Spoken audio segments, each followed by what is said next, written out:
So I made a return to XDefiant. I took a lot of time away from the game pretty early because I was already fatigued with the game. My reason for abandoning XDefiant isn't the same as most people. Most left because of lack of content, left because of hackers, left because of the net code, and so on. I left because I had already played so much XDefiant that I just wanted to play other games. As I said in previous XDefiant videos, I played every closed test, tech test, alpha test, beta test, and this of this game. So burnout has happened. Burnout is real, and that's pretty much why I played the game for like a week or two when it came out and then just stopped. But after playing the Black Ops 6 beta, I had an itch to play an arcade Twitch shooter, and there isn't that many, that are alive and well right now with a decent enough player population to get some games. I first installed NW3, but out of two boring ass games because nobody moves in that game, I uninstalled that and installed XDefiant instead. And this return was fun. Now, I do want to say when it comes to Navy 3, I don't fault the game itself because the game itself, when I played those two games, ran smooth. I like how the guns were playing. It's just no one moves, and I was bored. So when I'm playing video games to freaking play hide and go seek and to be bored, I'm play something else. But anyways, it doesn't surprise me that XDefiant was fun when I came back to the game. XDefiant itself is a fun game. It was always a fun game. The ability to enjoy yourself was never the problem for most. The problem was lack of content, hackers, and the netcode. Have those things changed since the last time I played the game? Well, I haven't played against hackers lately, that I noticed at least. And ever since my return to the game, I've been playing a lot of XDefiant, including long sessions over on my Twitch. But again, I haven't played any hackers. But I won't say that they'll solve the problem because just because I haven't experienced something doesn't mean others aren't. Basically what I'm saying is just because I haven't experienced any hackers or any certain bugs or glitches doesn't mean they don't exist. Other people could be dealing with a lot of hackers, a lot of bugs. I'm sure someone will see this video and be like, "I played against like 4 hackers yesterday." That's your experience. Maybe other players are experiencing hackers every other game. I don't know. I can only speak for myself. As for content, at the time of this video, there are only new content. The only new content was a handful of new things like some new maps, the rank mode, some other game modes within the modes. I've heard the rank mode is very buggy, very bad rank experience. I haven't tried it myself, but I heard it's bad. And then there's GSK. I haven't unlocked GSK yet, working on it. I'm not buying them. I'll do the grind for 700k. Yeah, I'm not the one to go out there and just buy characters or buy the battle pass. I usually buy battle passes when I complete them. So it's like, all right, since I've already beaten the battle pass, might as well just buy it. But I'm not buying a battle pass when I just started because it's like, what if I stop playing the game again and that's just a waste of money? Anyways, so what about the netcode? Well, there's still an issue. Even now, you will die while being behind cover or completely disengaged from combat. You will be long gone. A good 5 seconds to go by, you're still getting hit from where you used to be at. Sometimes your first shot won't register. There's a clip in here where I sniped someone, but I don't even get a hit marker. The game just didn't register anything in that engagement at all. The bad net code isn't just a problem with deaths, but just in general, it makes it for inconsistent gunplay, unreliable gameplay. If you're an FPS vet, you become used to knowing how each weapon works, their range, their damage drop-offs, their fire rates, etc. But when a game has inconsistent gunplay because of bad netcode, you can't trust anything with how weapons work in the game. The next thing I'm gonna talk about, it's a constant boogeyman in FPS gaming, skill-based matchmaking.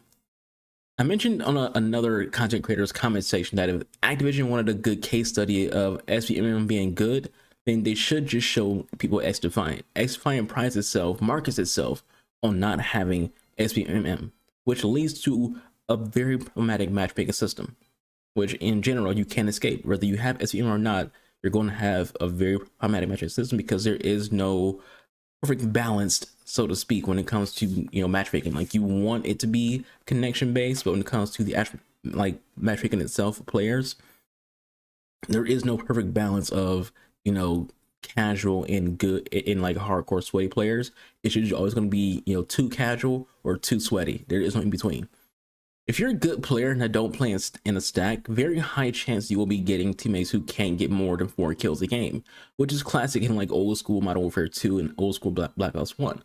Matchmaking back then felt like, since you're so good at the game's algorithm feels like you can carry bad players, so you often have bad players on your team, no matter how good you were, and you always facing against stacks because the game just assumed you're so good with your high KD, you should be able to carry these bad players. Nobody actually wants that, but it's a thing when there isn't SVMM. With this as well, casuals and bad players are getting stumped, and getting stumped leads to them just leaving the game entirely, further killing the game and its player retention. At the same time, with casuals leaving, that means only hardcore players are left, and matchmaking has to match somebody together, so hardcore players end up only playing against hardcore players. So even without SVMM, lobbies can become sweaty because all the casuals are leaving because they're tired of getting curb stomped. Now, do I think this means that Ubisoft needs SVMM for XDefiant to save it? Not necessarily. I believe matchmaking where connection is priority is the best way to do matchmaking, but there should be a little SVMM with a wide range so lesser skilled players can at least get some games in where they do well. One of the beauties of some games matchmaking is, yeah, you might get cursed sometimes, but they'll also put you in lobbies where you are the better player and you have a chance to look and appear like you're actually good at the game. If that's mixed in with bad games, you kind of just want to play the game and not abandon it. But if you're only getting bad games, you just eventually just leave. Let's switch gears to talk about weapons. Two weapon types to be exact, shotguns and sniper rifles. In a video I did about the game a while back, I mentioned shotguns were in a position where they might as well not be in the game because they were just that bad. Now, I've been in lobbies where everybody is running shotguns. And I will also add that this was a day where getting a number of shotgun kills was a daily challenge. And let's not forget that there is 2 shotguns that are locked that you can only get by doing, hip fire kills and point blank kills. So the number of shotgun users might be inflated.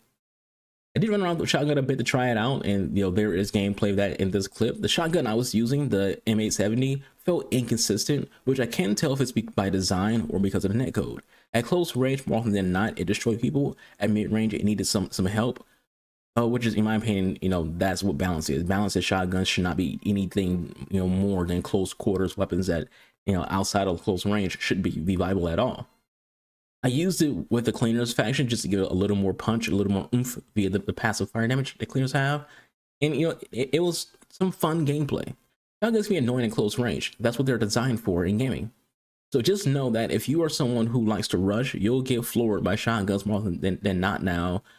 Thanks to the current season having challenges and new ones to unlock, and people are always going to try out things and use weapons that give them a quicker kill. So we did talk about sniping. This is still an issue. I still see people talk about how they just dislike sniping in this game, and the thing about it is sniping is very easy. It's very easy to snipe in this game, and that's by design. It's easy to snipe in Call of Duty multiplayer, and this game isn't shy about wanting the same audience that play Call of Duty. Again, we do have sniping clips in this video to show you how easy it is, and the reason it's easy is the same reason why it's easy in Call of Duty. One shot anywhere, whether it's the toe, whether it's the shoulder, whether it's the belly, whether it's the chest, whether it's the head. If you land your shot, chances are it's on one shot. Your best chance of survival is if you're someone who's playing as the Phantoms, because they do have a little more damage. When you have a game where only headshots are on one shot and bullet drop is quick, the skill ceiling picks up. Thus, in games where it's more than one shot to the body, you learn to weapon swap, i.e. sniping in the body in Halo, then switches to a BR or a bandit to finish a job. I'm not going to get too much into what's more rewarding because, that's another video, different day, and opinions are opinions. But the dislike for sniping in the community is mostly because of the one shot on body, when only being one shot on the head will be much preferred by generally people who rush or semi-rush. In fast-paced games, you don't want the flow of combat to be affected, and for some, the behavior of shotguns, sniper rifles affect the flow of combat. Which side of the debate am I on? If shotguns stop existing in FPS games, I wouldn't care. If they continue to exist, I won't care. Same goes for sniper rifles. I do prefer them to be 2 shots to the body, 1 to the head, and to have drop-offs, etc. But that's because I find sniping more rewarding and satisfying when it's harder to snipe and require more to be successful. Better positioning, knowledge of the gun's performance, weapon sway, bullet drop, all those things. When it takes more skill to snipe, I find it more rewarding to snipe. But that's just me. I only snipe in this game when there's a daily challenge or weapon to unlock. Though I do love sniping in Halo and Gears of War and Battlefield, hell, I even love using Kali and Siege. So I'm a big fan of sniper rifles. I just don't like using them in Call of Duty or XDefiant because it's just too easy. That's what Ubisoft can do going forward to help XDefiant. Listen to the right people in the community, getting a feel of what the content creators are saying, and look at the comment section to see how the community are responding to that content creator. Look at what's negative is being said, look at what's positive is being said, not just about the game, but about what the content creator is saying. Get a good sense of the room and the vibe of the community and go from there. The big thing is improving the net code, improving serviceability, and of course, matchmaking. It doesn't matter what new content you add to the game, what new season you add. If those things are if the things I mentioned before, the net code, the serviceability, and matchmaking is bad, the game is bad. New content can't fix that. It won't be a band-aid on it. You can't put a band-aid on poor net code and serviceability and just assume that people will enjoy the game from there. You have to have good net code, you have to have good serviceability, and you have to have good matchmaking. When those three things are where they need to be, then the new content can be enjoyed to its fullest. At the end of the day, the developers need to try to make this the best arcade shooter they can. It needs to be the best option on the market for gamers to go to. There's a good template here with XDefiant. XDefiant has potential to be a very good game. Good marketing goes a long way as well. The net code and servers are in a good place. Try getting streamers playing and talk about this game again. It's an easy injection of grabbing players. Don't rely on Black Ops 6 having a bad moment or bad, launch or anything like that to be successful. You gotta be the best XDefiant regardless of other games. And that starts with fixing the issues and marketing. I never see XDefiant advertisement unless I'm playing XDefiant. AKA if I'm watching like XDefiant streams, I'll start to get XDefiant ads. If I'm watching XDefiant videos on YouTube, I'll start to get the XDefiant ads for that as well. But when I'm not playing XDefiant, I don't hear or see about XDefiant at all. And that's a problem. You have to market the games so people can know that it's alive and well and people are playing it. If people aren't seeing ads about it, they're gonna assume it's a dead game. With all that said, though, that is it for me. I've been your boy, Anubis Gamer Archer, aka UTXT Archangel, the real undiscovered talent of any platform, whether it's Twitch or YouTube. Your boy's undiscovered, but we out here kicking that ass. Stay safe, be constant, free to be kind. I'll catch you guys on the next one. I'm out of here. Deuces.